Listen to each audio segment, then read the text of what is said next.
once again to discuss things.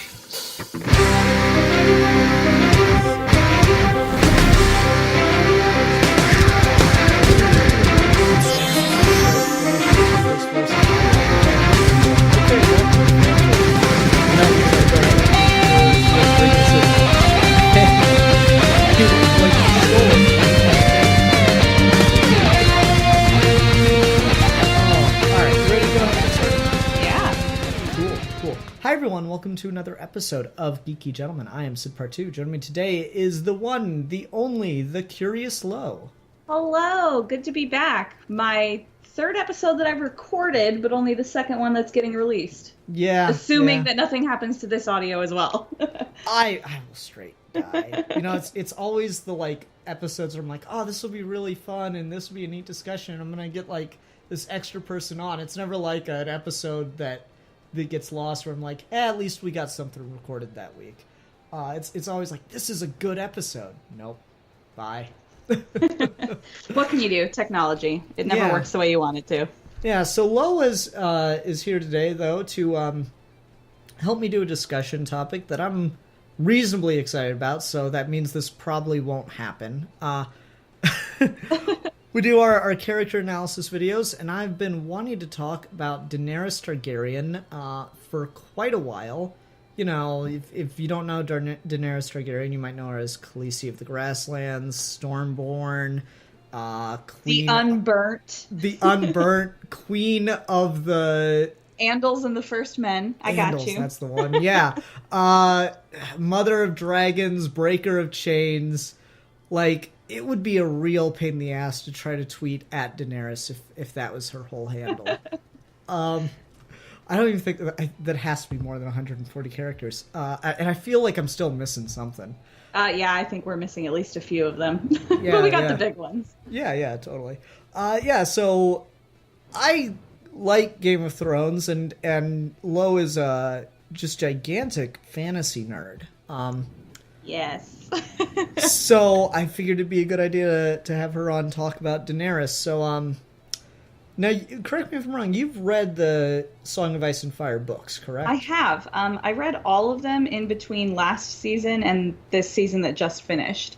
So I went from last year when I was doing my reviews on Geekvolution, not really knowing the books that well. You can kind of find some fan theories online, but I didn't really know the books, to this year having a lot of information that I now have, but also it's really hard to access. So I'm still not an expert on the books, but I have read them. They are dense and there's a lot to them. So by all means, anybody who's a super fan, I will probably mess stuff up. But yes, gotcha. I have read the books now.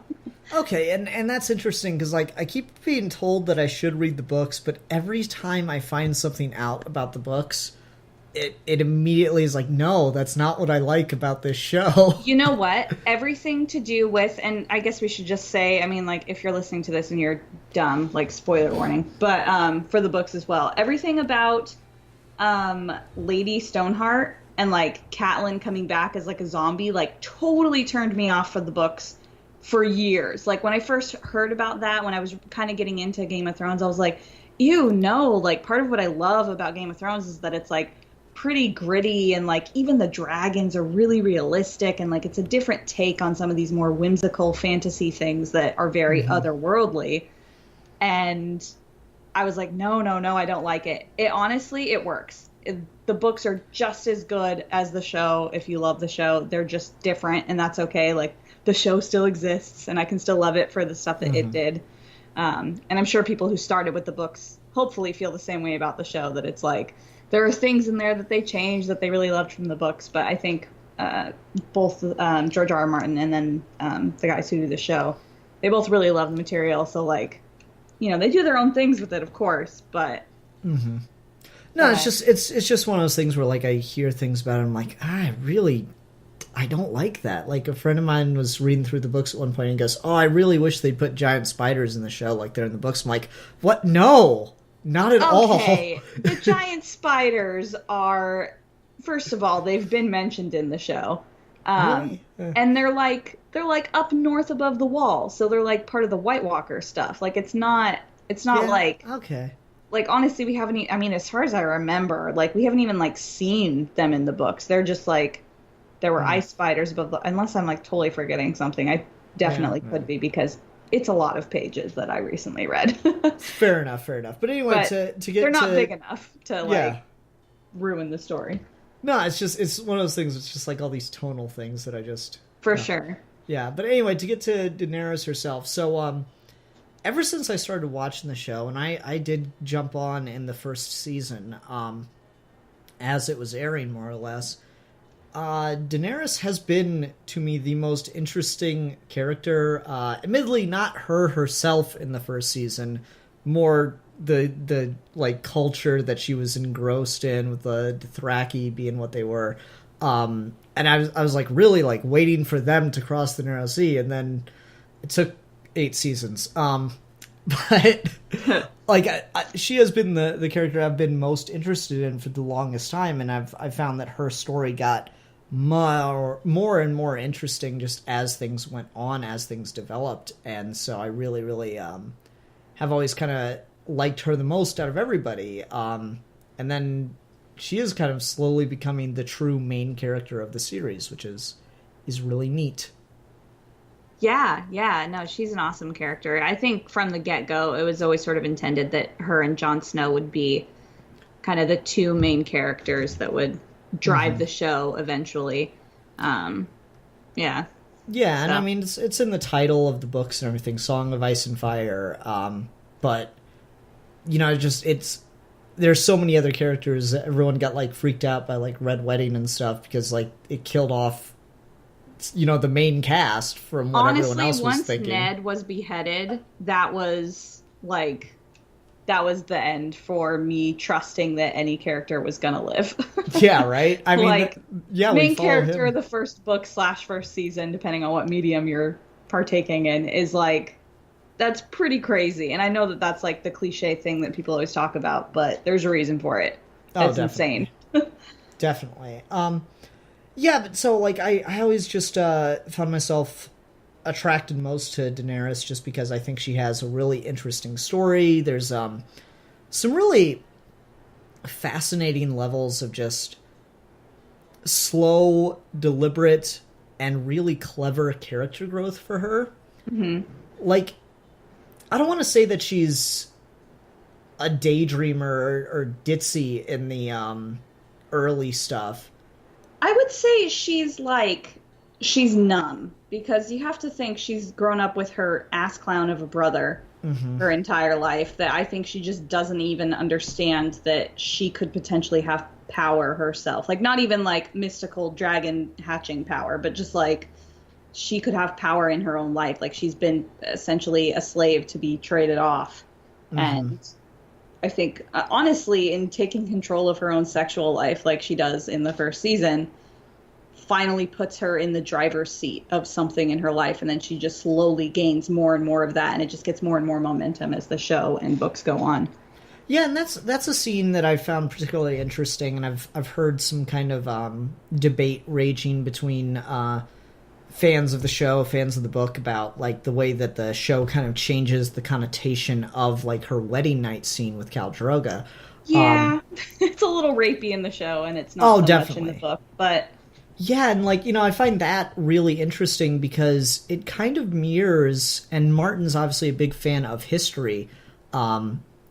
It kind of mirrors in very particular ways some rises to power. I'm trying to remember her name, but there's this Chinese pirate queen she started out life as a prostitute, got married to a pirate, and kind of like, you know, took over his business from the inside and eventually became the most successful pirate in history. nice. To the point where like she had to surrender to the Chinese government, but in such a way where she like guaranteed amnesty for all of her crew and got to live out her life in peace, and like, just, you know, it's this crazy story. It's worth looking into it. Of course I can't remember the name, but like there's some very direct parallels there. Like you mentioned, Daenerys takes control of her sexuality, doesn't allow herself to be you know, bartered as a slave anymore.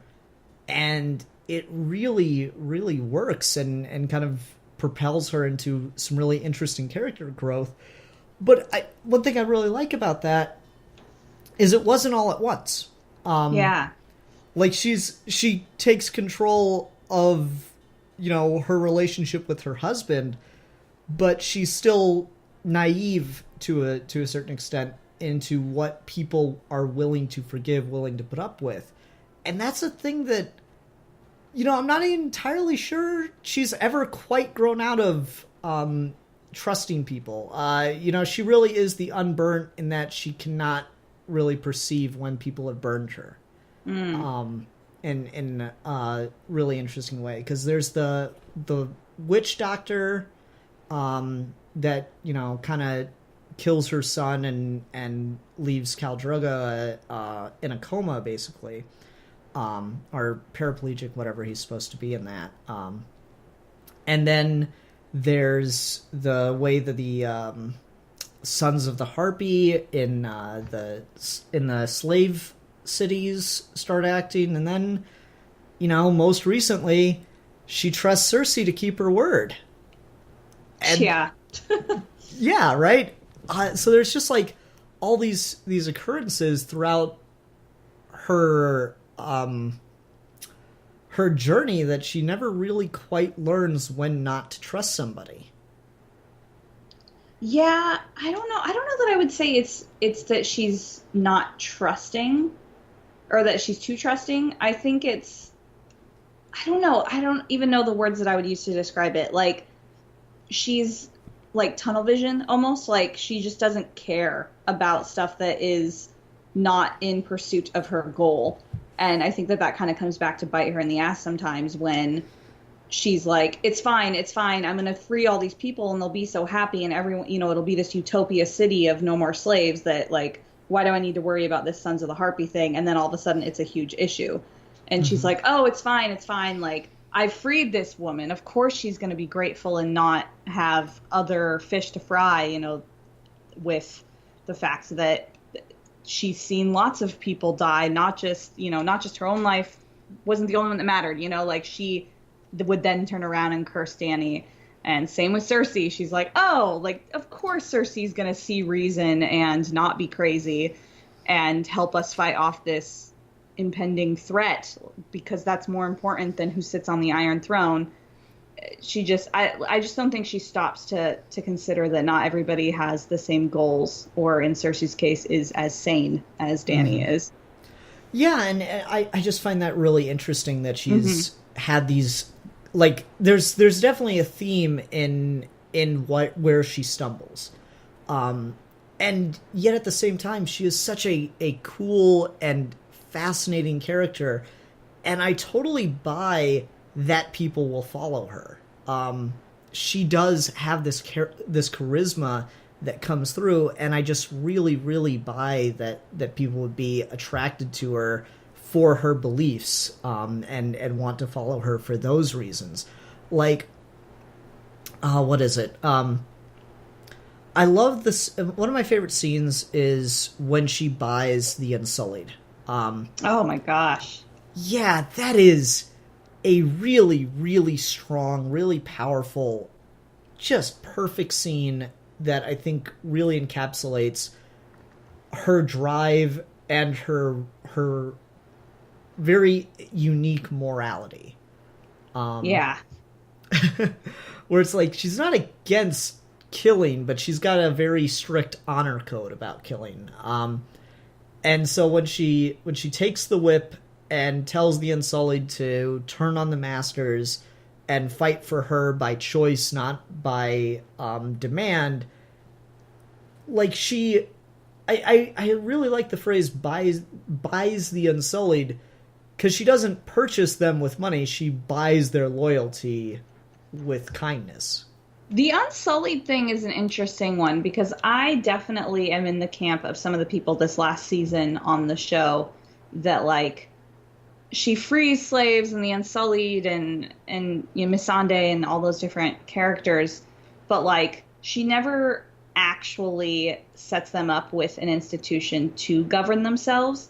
Like, not that slaves are idiots by any means, but, you know, a lot of these people have been provided for by their masters, however poorly they were provided for. So, like, you know, a lot of them don't have the means to then turn around and be like, okay, I'm going to be in charge of my own money. Where will I live? Like, all these different things that, like, yeah, she can say to Missandei and to Grey Worm and, you know, all these different people that she's freed, like, of course you can leave whenever you want.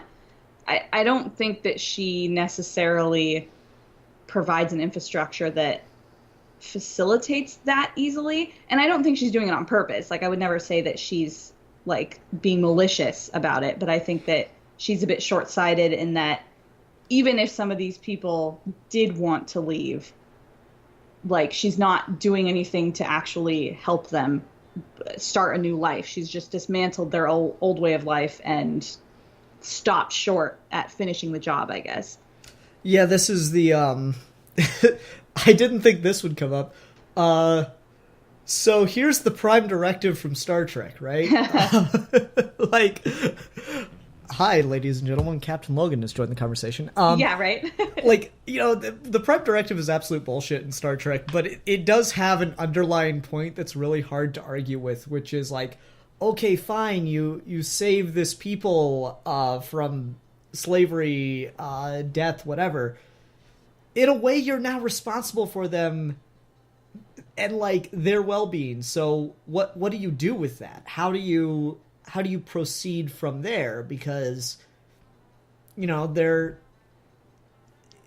despite how disgusting it is, there was the simple fact that, like, a lot of people in enslavement and stuff are intentionally kept ignorant. Yeah.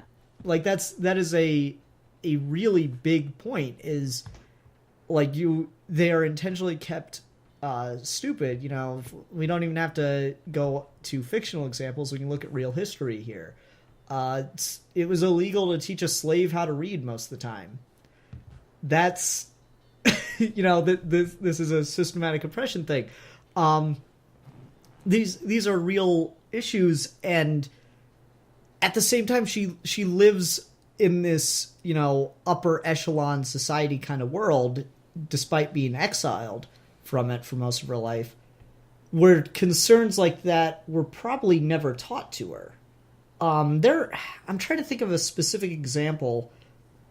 I can't think of one for Dany, but I know, what's her name? Her female advisor. Missandei. Missandei, okay. She has, like, she's kind of from a similar world, albeit still a servant, and she asks questions of Grey Worm that, like, it's just very clear, even though she came from the same part of the world and everything, that she's just painfully unaware of the conditions of others. And yeah, so of course, and it's not Daenerys that she's is, and it's not that she's an idiot. I mean, she's a highly educated person. She speaks, what is it, like 19 different languages.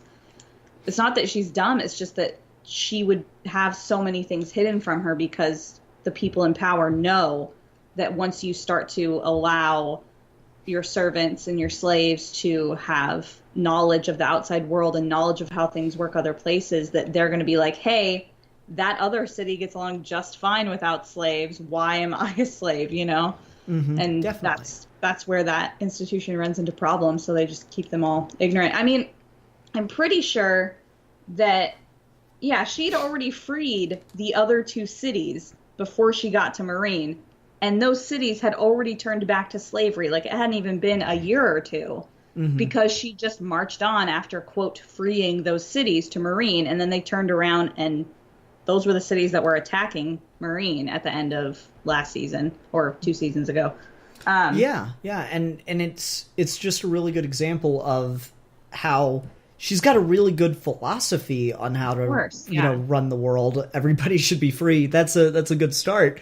But she is just on a basic level ignorant, and not in like a harsh way, just ignorant on how to achieve that. And that's kind of, you know, that's kind of the interesting thing where Tyrion comes in, because he is the civil management side of Game of Thrones that I just find absolutely fascinating. Like, I love his line in whatever it is, the second season, where he's like, the sewers of Castle Rock never ran more efficiently than when I was running them. He's like legitimately proud of that, and so it is a really good pairing to have them together.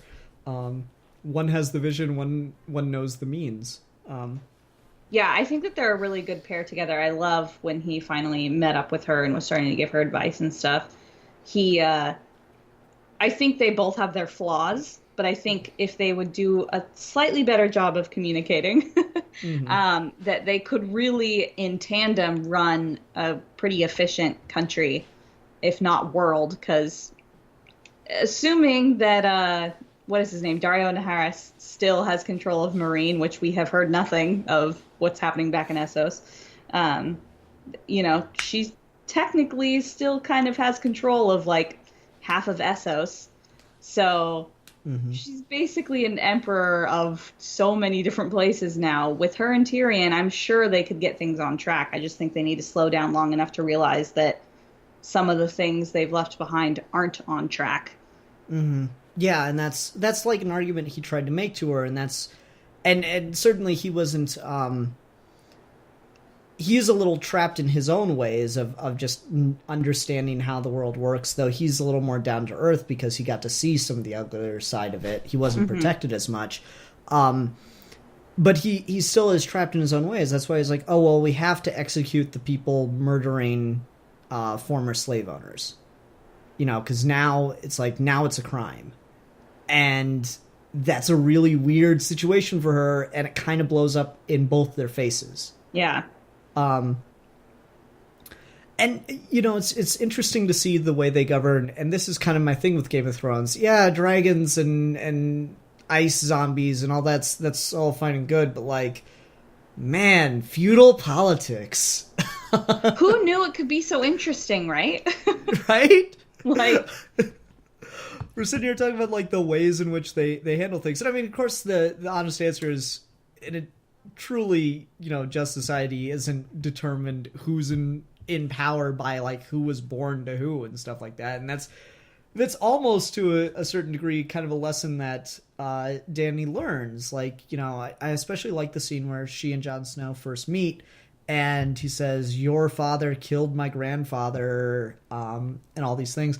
And she has to go, yeah, he did, but I'm not my father, and you're not your grandfather.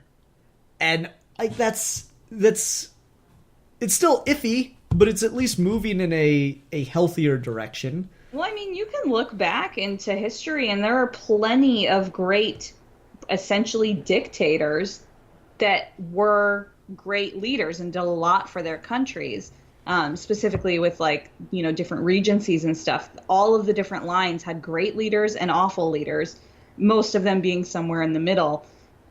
But the thing is that system facilitates, just whoever's in power. That's how the country's going to run for 50 years or so. It's not a stable system, because you're always, like Daenerys calls it, there's always a wheel turning, and there's always somebody coming in to replace the last great leader with a crazy awful leader, and then after that one, somebody even worse. Oh yeah, definitely. One of my favorite things to talk about is you have Caesar conquers Rome. He hands the crown over to Augustus, who is like, they named a damn month after him. That should give you some indication of the general feeling of Augustus. And then we get one after Augustus, and we're immediately Caligula, Nero. It gets so much worse so quickly. That you can really see a very sharp decline in feudal politics, politics by birthright, and so it's fascinating level of discussion there. But to get back to Daenerys, something we haven't talked about, and then I feel would be remiss if we didn't mention more. She has two fucking dragons. R.I.P. What is his name? Viserion, I think. I don't know the dragon's names. It was the one that was named after her brother, so I'm pretty sure it was Viserion or something that was like Viserys. Okay. I cannot believe she named a dragon after him. Shit. In the books, she goes into how, like, this dragon will be, like, everything that my brother should have been. Like it's less that she's naming it in honor of her brother and more like naming it in spite of her brother. Okay, interesting. The other two are named in honor of her other brother and then her husband, deceased husband. Gotcha. But yeah, that one's more named in spite of her brother. Okay, that's interesting. That was a hard fucking thing to watch. I was not prepared to see a dragon die. Ooh. And okay, this is a little off track, but I just really need to talk about it. So like, there's a lot of theories. I'm certainly not the one who came up with this, but I definitely support it, that all of the dragons are going to die in the ways that their namesakes died. And so everybody was thinking that somehow the Lannisters would kill Viserion because he's the one that was killed by molten gold, a golden crown. Well, it wasn't a golden crown. It was the Night King who has an ice crown. I don't know. I thought that was awesome. I mean, who knows how it will happen in the books because we're way past the books in the show. But yeah. I really liked that. And then also Drogon was pierced in the shoulder by a bolt from something called a scorpion. And he died of an infected wound, like Drogo died of an infected wound in his shoulder. So I was convinced that Drogon was going to die this season. I was like, he's dead. He's poisoned. There's nothing, like, I don't know. I hope not. No. Don't do it. Stop. I think that Drogon's probably safe now, though, because it's been like, I mean, time was a little fucked up in this past season, so I don't really know how long it's been, but it's been some time. I think he's okay, but that was absolutely a nod to the fact that Drogo died from a very similar wound, and maybe just that this Drogon is like, you know, a stronger, better version of him. I mean, it's a dragon. It's definitely better than a human, but...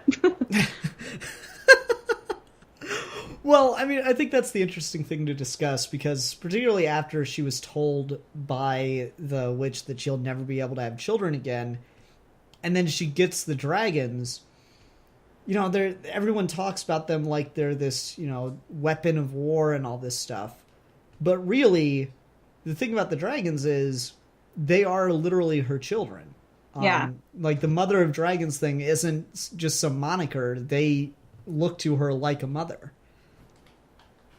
Yeah, it's all that stuff with her never being able to have children is extremely interesting because the wording is weird in that thing that she says, to where that now that one of her dragons is dead, a lot of people think that she will be able to have another kid because she won't be able to have any more children, but like she has 3, but now she only has 2, so like that one can fill the slot. Nah, that's weird. But yeah, it is interesting the way that she has that relationship, especially because in some ways they are definitely childlike, especially in the books. There's so many instances where the dragons are nuzzling with her, and you know, almost cat-like kind of.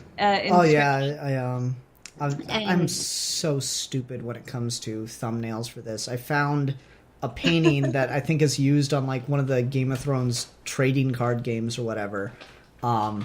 And I'm like, oh, that's a really cool painting. I'll just Photoshop her out of the background and use that for the thumbnail. 3 hours later, after dealing with her fucking hair wisping in the wind.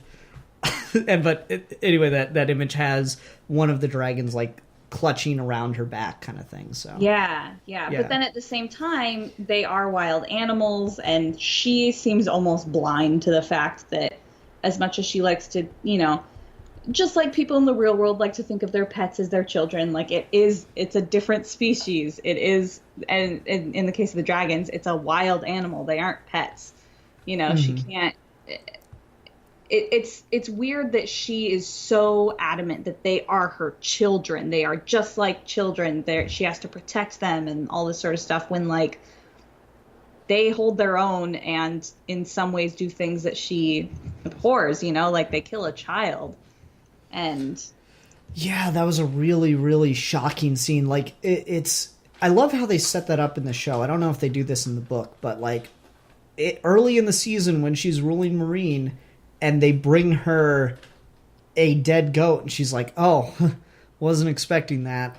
Pay him for the goat. You know, all this, like, you know, it's treated with a little bit of levity. And then I'm pretty sure it's the same guy comes back later in the season with his dead child. Yeah. And she is just taken so far back by that. and it is this really harsh reality, and then she doesn't know what to do with them for a whole season. Like for the rest of that, is it that season or is it next season? That's the season that she locks them away, and Drogon is kind of never seen or heard from again until he saves her from the pit when they're all like battling when the Sons of the Harpy attack. And like that's a really interesting thing, because especially if we look at it in the context of finally seeing the dragon pit at King's Landing, you know, what is she gonna like hypothetically do with them if she does take King's Landing? Because she says she doesn't want to lock them away again. Yeah, I mean, I have my own theories about. I don't think Dany or her dragons are surviving to the end. I hate to. I mean, I think at least Dany will probably survive towards close to the end, but I don't think she's actually going to survive. Like, I think George R.R. Martin's just going to come on screen and kill her with an axe. She's like going to sit on the Iron Throne, and then he's just going to pop up from behind it and yoink. He'll literally kill her with his pen. Yeah, exactly. No, I mean, I wouldn't put it past it. It's just one of those things where I'm like, but I want to have a satisfying ending, not be mad for the rest of my life. I feel like there will be a satisfying ending. My theory is that Dany is a character who really, really wants to be on the Iron Throne. A lot of people think she would make a great leader, and people don't get what they want in this show. Personally, I think Jon will either end up on the throne or end up dissolving the throne, but he does not want to lead. He's very clear about that, and nobody gets what they want in this show or book series, so I think he's going to end up kind of being forced to lead. I mean, with his whole parentage thing.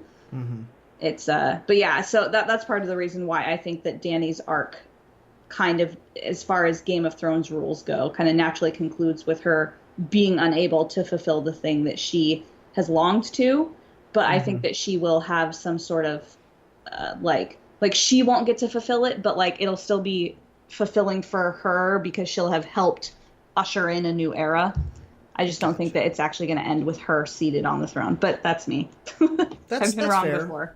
It's totally fair interpretation. Well, I mean, you know, this is an interesting transition then. So it's weird that she and Jon hook up at the end of season 8. It's so weird. And like, I gotta respect it on a filmmaking level, because I saw people going, okay, now that they're in the same room, just kiss. And everyone's like, no, they're probably cousins, blah, blah, blah. And then we finally get that 100% confirmed. And the way we get it confirmed is as they are like in the middle of it, you know? And like, it's like depraved, but in like such a sickeningly satisfying way. Like right? That scene was so well edited to just be like, like, why are you showing me this? Yeah, definitely. And like someone commented on it, it's like, so two relatives are boinking while one of their younger brothers watches via vision, and a dwarf stands outside the room listening in. This is the whitest trash of white trash royalty right here. I was like, wow. I mean, to be fair enough, like a lot of people are like, oh, it's incest. Like, why are some people so okay with Jon and Dany ending up together, but like they're not okay with Cersei and Jaime? Sorry, there's a giant plane going over my house right now. And the thing is that like in the time period that this show, like that it's based on, yes, brother-sister relationships and like parent-child relationships would have been severely frowned on, but people married their cousins all the time. People married their like aunts and uncles pretty often. It wasn't as shocking to have that sort of a relationship. So they could, I mean, just going by kind of the rules of the time period that it's based on, they could end up together as aunt and nephew, and it wouldn't be as creepy. I mean, it's creepy to a modern audience, but like... Yeah, and I mean, just, you know, rules of society change over time and all that stuff. It doesn't change the fact that, like, the showrunners, I feel, revealed that in an incredibly poignant and tasteful way as far as, like, how they're going to do that. Because Martin's already got it plotted out. They end up together. I don't feel like that's a change made for the show. I feel like that was pretty well indicated that's going to happen in the books eventually. So they had to find a way to reveal that without at the same time, you know, over glorifying it, I guess. And I feel like they did it in a really tasteful way, all things considered.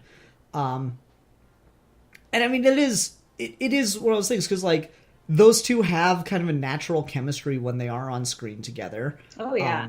There is a definite tension. I love the scene when they're beyond the wall and Jon and what's his name are talking about the Valyrian steel sword, and someone like captioned that scene and they go, "We're still talking about the sword, right?" Oh yes, yeah, the sword. It was in that like Reddit recap that happens every episode. Yeah, that was really funny. They're like, we're still talking about the sword, right? Yes, the sword. Like, that's just really good stuff. But I mean, that's what it is. That's the subtext of that scene. It's really fascinating how that all works together. Man, I did not expect that to really happen. It is one of the most fan servicey things, it seems, but they revealed it in a really shocking way. I mean, like, it's heavily hinted at in the books. Like, I mean, like, not like hinted, but it's like, it's foreshadowed. Like, you're gonna see them end up together. They just kind of, as the books go on, become more and more the main characters. And, oh, when you have a good-looking gal and a good-looking guy, of course they're gonna boink, you know? But, but I feel like they aren't going to make, at least in the books, I mean, because it's hard to tell where the show's gonna go. I feel like the issue with them being together is not going to be that they're related. I think it's going to be more that he has a better claim to the throne than she does, and her having to deal with that. And to be like, okay, am I okay with being with somebody who, you know, like, is that going to change her feelings for him? Is that going to change his feelings for her? Is that, I mean, like, he probably doesn't care, but she'll always know that, you know, this thing that she's been staking her entire life on, the fact that she is the rightful heir to the throne, is not true. Mm-hmm. And I think that that's going to be a big thing for her, because that's like her personality. That's her being, is that she is the rightful queen, and she's not. If we're going by the laws of the land, she's not. Yeah, I mean, it's one of those things where, like, just technically he's already sworn loyalty to her, so, like, you know, at what level does that break down? At what level has he given up that claim? I mean, he was part of the Night's Watch, and he just kind of walked out on a technicality, so... His watch ended! No, it counts! Fuck that noise! It's the same thing. If you are executed by the state, and there's a guy that actually did this, if the state executes you, but you come to life inexplicably after the fact, you have served your sentence. Yeah. It's okay in my book. You should be let go. His watch ended in my book. I will defend him for that decision. He is so right on that one. And then what the watch decided to do after the fact, that's on them. Anyway. But Jon Snow is no Jesus. Anyway, to get back to Daenerys, so like we've talked about the political side of things, her vision for a country. We've talked about her relationship with her dragons, her relationship with Jon Snow. Is there anything you feel that we haven't gotten into with her yet that's like really worth talking about? I think the stuff going on with Jorah, I mean, we kind of touched on it a tiny bit, but his whole thing is very interesting to me because he has betrayed her multiple times, at least in her eyes. I think in my eyes probably only once, with the fact that he was initially spying on her. And yet she continually kind of like takes him back and like gives him an out, and I don't know, it's a weird relationship that they have. And also they don't touch on this in the show, but the reason that he kind of gives near the beginning that he's in love with her is because she looks like his dead wife. Or no, Is she not dead? No, she left him. But whatever. The woman that he was initially in love with, his old wife, is it like looks like Daenerys. Like he talks about that or thinks about it at some point during the books, and I find that very strange. Yeah, that's weird. And I find it weird that she's so oblivious to it, too. Because, like, everybody tells her that like Jorah loves her and all that sort of stuff, and she's either really oblivious to it or she's completely taking advantage of the fact that he's like romantically in love with her. This goes beyond just, oh, he's loyal to his queen. Like, if she died and somebody, you know, and she did have a child and like, or, you know, somebody else that she had set up to be the next ruler, I'm not convinced that Jorah would follow that person. I think that his loyalty is to Daenerys her. and only Daenerys. Yeah. That's certainly fair. It's a weird relationship that they have. I think just in the books it's more delved into, and it's a little weirder to me now that I have that knowledge, but it's hinted at in the show. I don't know. Yeah, I don't know. Like, I never know what to make of him, because certainly at this point, I don't think they're ever getting together. Oh, no, not. Of course not. And so I'm not really sure on what level his motivations lie anymore, because he's smart enough to realize that. Really, you don't think he's aware of that? I mean, he gave Jon Snow that sword. I think that he is. I think that he's, like he can tell that it will never happen, but there's still that small little voice in the back of his brain that goes, "Well, just stay around her, because what if? What if Jon Snow dies? What if this happens? You know, what if we're the only two people left alive when all these White Walkers come and we have to repopulate the earth? Like, what if?" I really feel like that's his sort of thought process. Is the ultimate, like, I'm her backup plan guy. Yeah. That's great. And he's totally okay with it. Like, oh, that's pretty funny. I don't know. That's her the vibe I get. That's Jorah's thing. Yeah. It's like, hey, you better not slip up, because I am right there. I will. I am waiting in the wings. In an instant, I will be there for her. Oh, that's sad. I feel bad for him. Okay, yeah, that's certainly. Ooh, I do have another thing I want to bring up. I can't believe I didn't go for this first. How do you feel about, and maybe you've never seen the theories about this or picked up on it, but about her showing signs that she is starting to get the craziness that runs in her family, and the parallels that her story, especially now that she's back in Westeros, is drawing to her father, and then also Aegon the Conqueror, because she's doing a lot of stuff that she claims to be appalled by that her father did, like burning people alive. Yeah, definitely, and they hinted at that in the show in the last season. I don't know if it's really like that she's getting the madness, or that she's just justifying the overuse of power, right? Yeah. Like, in all fairness, in the lens of feudal politics, in all fairness to her, there is a big difference to me in what King Aerys did to Ned Stark's father, and choosing to claim wildfire as his champion, and what Daenerys did to the Tullys, because she offers them a very, very clear choice in that moment, with, completely upfront consequences of what's going to happen.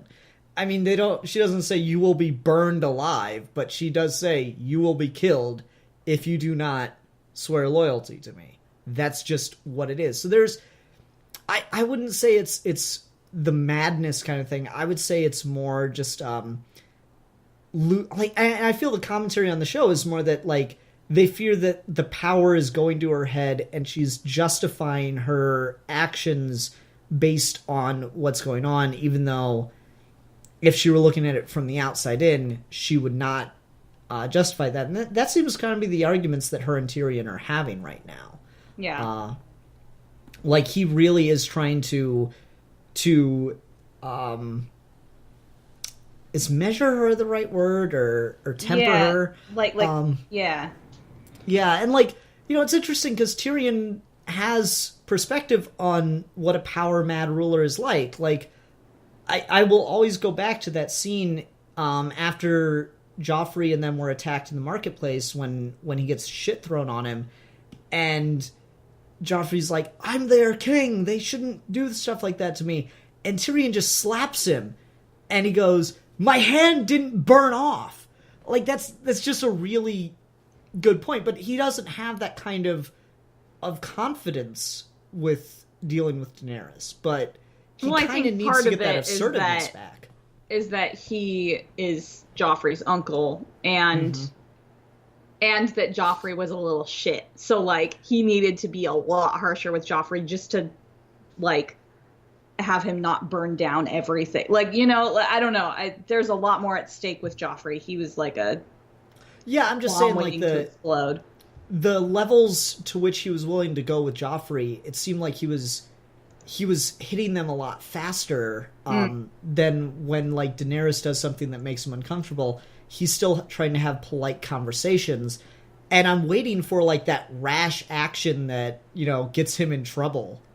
I'm waiting for that to happen between them. That would be... I mean, he looked just frankly upset that she was getting into bed with Jon Snow, so I would imagine that he'll have some words with her about that. And some people were thinking that he was, like, jealous or something. I just think he realizes that it's a dangerous thing to do, because you have your greatest ally is the North right now, and if something happens with the relationship between you two, like, where does that leave your two kingdoms? Like, are you guys still allies? What you know, you're letting feelings get into this. This isn't even like a political marriage that then is blossoming into love. Like, you know, they aren't stuck together forever. They're just in an alliance. That's pretty easily broken. So I feel like he'll probably, and he's been getting harsher with her over this past season. I think he started getting a little bit more like, I guess he never got to the point where he was like yelling at her, but he certainly got to the point where he was like pleading with her more than just like, here's my opinion, take it or leave it. He was like, no, this is my opinion and you need to take it, to the point that he was like chasing her as she flew off the cliff to go up north. And I mean, at the same time though, like, I feel like he was more or less wrong throughout that entire season. You know, I feel like Tyrion is a decent tactician. You know, he almost held King's Landing, except he didn't. It was his father that saved the day. Yeah. He did take Castle Rock, but they knew they were going to take it anyway, and so they used his confidence to set a trap for him. Yeah. Like, as far as military tactician goes, Tyrion, that is not his area of expertise, but he is decent at it. Whereas, like, what he's good at is people, managing people, dealing with people. And so that's the role that he needs to be filling. And right now he's just in a position where he's supposed to be making, you know, basically military tactician kind of calls. And it's not that he's wrong about any of these things. It's that he's overconfident and he's being outplayed, outmaneuvered. Yeah. And so she's kind of like gotten tired of his advice, and it's affecting other parts of their dynamic. And that's really interesting. Fair enough. So no, I don't think it's madness. I think it is just that like grip on power thing and justifying actions. But I think that a lot of the parallels that they're drawing between them is to show that she is different, that she's put in similar situations and then is dealing with it differently. And then same thing with Aegon the Conqueror. Like, she's basically taking Westeros almost in the exact same order, or like in the exact same way that her ancestor took Westeros. Like, the North knelt before, like, there was no fight between them. She burned the Reach just like Aegon the Conqueror did. Like, that's exactly how he took and it's almost exactly the same way too. Like, the people that were in power were killed, and then the next family to come up were the ones that ended up, like, surrendering to Aegon the Conqueror. And that was the Tyrells. That's how they came into power. And then with this one, it's like the same but subverted, because instead of the Tarleys like kneeling after that, they just bow out effectively by by refusing to kneel. They're like, all right, fine, we'll die, but that still, you know, achieves the same effect that they end up kneeling. So, like, I don't know. I feel like there's going to be something with that. I don't know what, but yeah. And I mean, you know, we're all assuming that the Night King isn't going to rule. There's my underlying question. If there was any fantasy series that would cause the bad guy to win, honestly, it would be this one. I don't think it will happen either, but like, if that's it were the to thing happen, that we haven't okay. gotten nearly enough of is what are the Night King's political views, you know? I feel like we actually will get some of. I mean, I know you were mostly making a joke, but I think we will get some of that. They've been hinting at a lot of the background for all of that for these 2 seasons that have been beyond the books. All the backstory of like, seems like, you know, the children of the forest are the ones who made the White Walkers and the Night King, and so like, is he getting revenge? But they're all dead, so why is he doing that? And like, there's a lot of stuff to go into with that. I do think that he has motives, and it's not just he's evil and wants, you know, he really loves snow and wants there to be snow everywhere. Like, he's got some actual motivations, I think. Yeah, I'm sure there's like something, you know, driving behind it. I just don't know like what exactly it is. So I'm certainly curious. But I was mostly joking.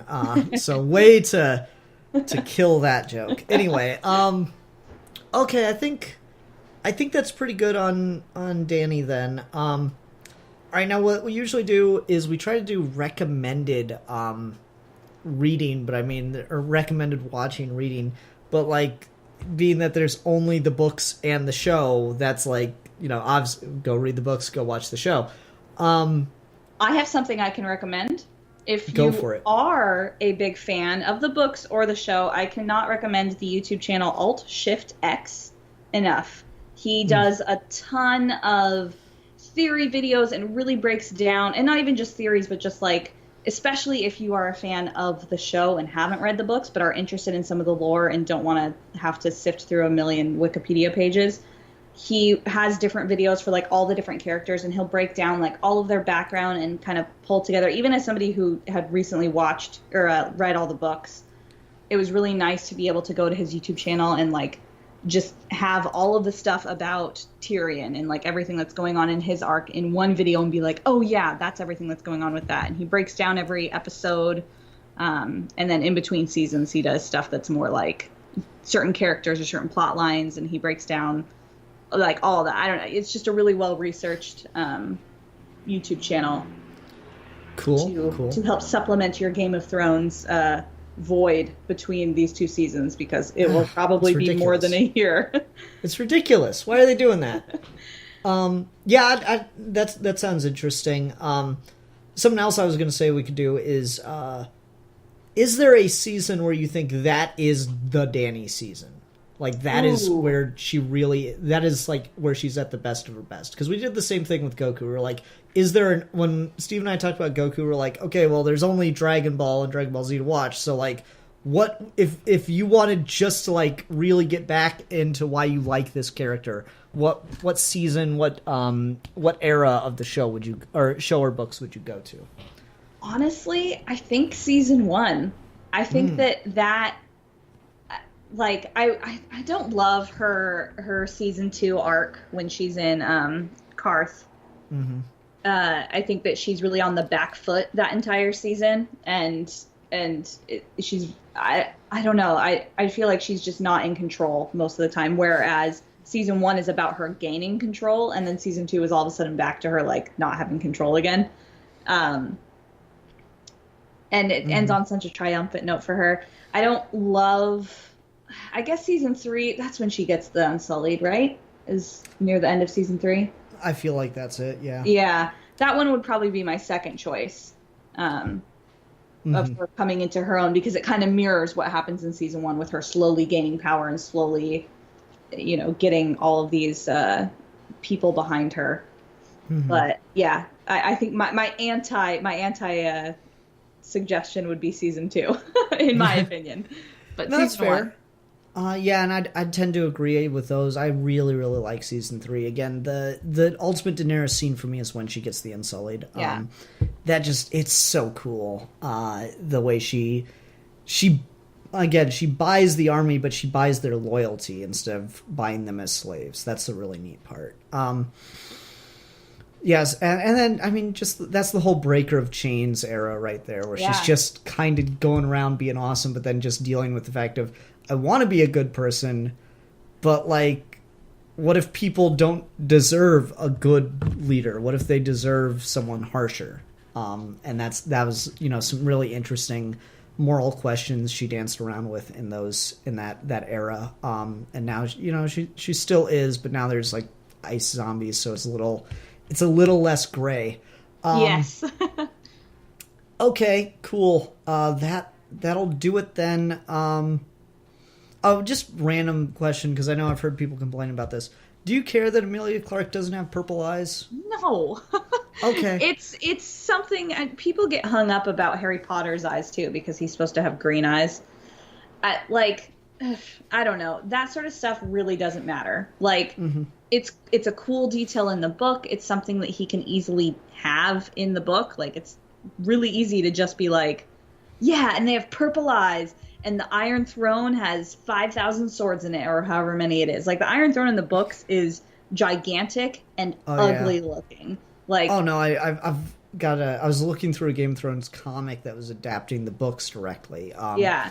And yeah, the way they show the Iron Throne is like, that just looks dangerous. Like, there's swords just dangling from the top. I'm like, what if one falls? Yeah, like, it's gonna need a new king. It's meant to be a very physical representation of how hard it is to be the ruler. Like, you're not supposed to be comfortable sitting up there, and you're also not supposed to look kingly sitting up there. You're supposed to look like a fucking conqueror, you know? Like, it's an intimidating thing, much more than it is in the show.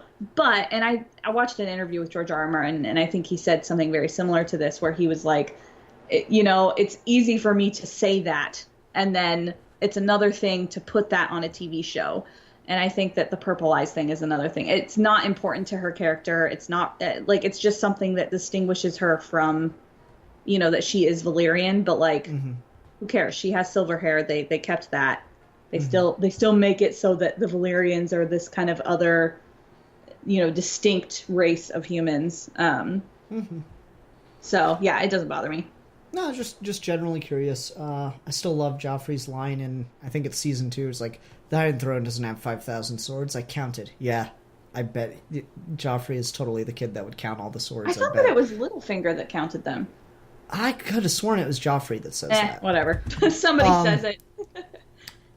Either one, honestly, but I'm reasonably sure. If memory serves, it's Joffrey. Okay. That'll do it. Lo, thanks a ton for doing this with me. This was fun. Thanks for having me. I'm glad to be back. Yeah. All right, everyone. Thanks for watching. Until next time, I'm the philosopher. I'm the fantasy one. I'll say that. You're the fantastic one. There you go. Yes, there we go. Better. Ooh. That's so much better. You're welcome. That'll be $5. Until next time, we're your geeky gentleman and lady, and we will be discussing things.